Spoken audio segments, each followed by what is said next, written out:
الحمدللہ وحدہ والصلاة والسلام علی من لا نبی بعدہ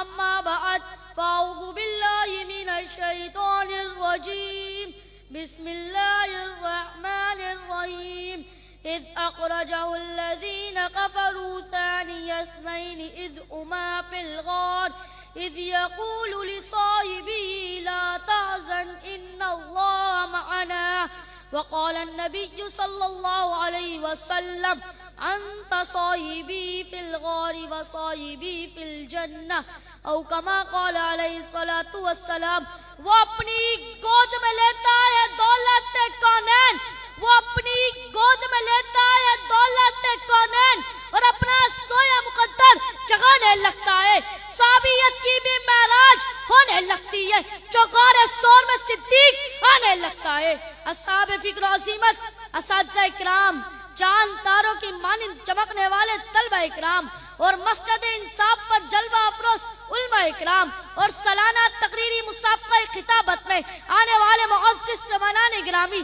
آج مجھے اس محفل سعید میں جس عنوان پر گفتگو کرنے کا شرف حاصل ہو رہا ہے وہ ہے خلیفہ بلا فصل سسر رسول امام الصحابہ حضرت سیدنا صدیق اکبر رضی اللہ تعالیٰ عنہ.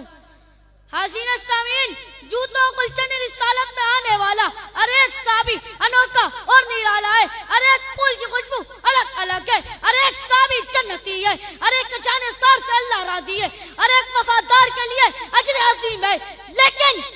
آج میں جس صحابی کا تذکرہ کرنے لگا ہوں وہ ان سب سے الگ اور منفرد ہے، کیونکہ اس کی صحابیت کا اعلان رب العالمین کی کتاب قرآن مجید اذ یقول لصاحبہ کہہ کر کرتا ہے. میں جس صحابی کی بات کر رہا ہوں وہ تو پوری امت مسلمہ میں سب سے پہلے جنت میں داخل ہوگا. میں تو اس عظمت کے ترانے گانے لگا ہوں جو روز قیامت بھی آقا کریم کے ساتھ ہوگا.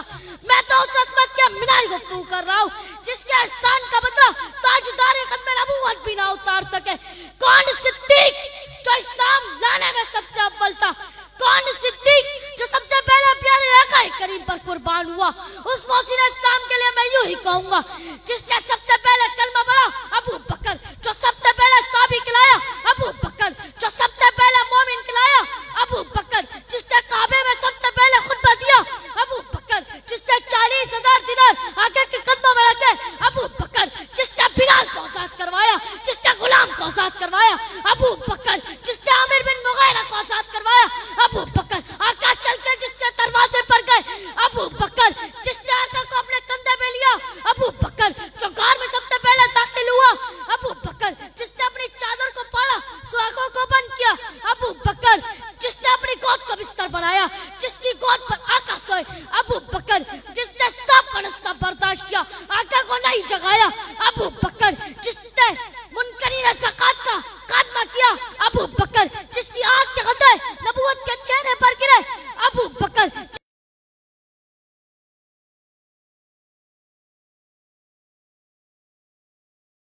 چوک میں معبد کی جھوپڑی پر سب سے پہلے پہنچا، جس نے بکری کا دودھ دویا آقا کو پلایا اور خود خوش ہوا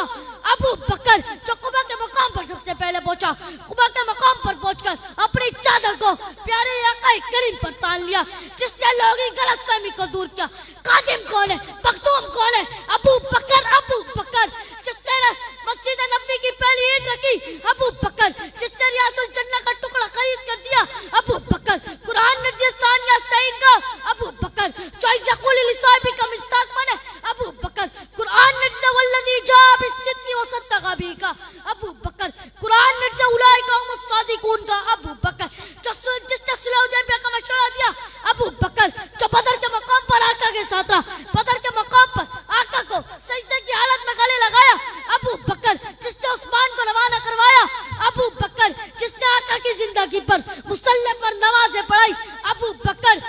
آقا نے فرمایا جنت کے 8 دروازے جس کو اپنی طرف بلائیں گے دنیا اس عظیم انسان کو ابو بکر صدیق کہتی ہے.